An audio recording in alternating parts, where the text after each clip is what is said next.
ഈ തെണ്ടി എന്തിനാ അവിടെ കയറിയിരിക്കണേ? അതാ ഞാനും ആലോചിക്കുന്നേ. പിടിച്ചു മാറ്റവൻ. ഞാൻ ഈ കണാപ്പനെ മാറ്റിയിരുത്തിയതാ. കല്യാണ വീടായിപ്പോയി, അല്ലെ ഞാൻ ചവിട്ടി ഇറക്കിയനെ. എന്തോ വലമ്പുണ്ടാക്കാൻ വന്നിരിക്കുക. അതെ, എടു തന്ത്രപരമായിട്ട് അവനെ അവിടുന്ന് മാറ്റി.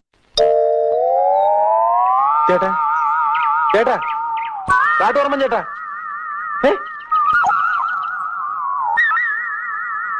എന്തോ കുഴപ്പമുണ്ടല്ലോ. ഞങ്ങളൊക്കെ കുറച്ചാളായിട്ട് ഇവിടുത്തുകാരാ. കൃഷ്ണൻകുട്ടി, ബെന്നി, BNNY, കേശു, കേശു. രതീഷ്, എഴുന്നേക്ക് രതീഷ്. രതീഷ്, ഞാൻ എന്നെ വിളിക്കുന്നത്. ഇങ്ങനെ കിടന്നുറങ്ങാമോ രതീഷ്? ഒരാഴ്ചയല്ലേ ജില്ലും കൂട്ടി കിടന്നുറങ്ങുന്നത്. എണീറ്റ്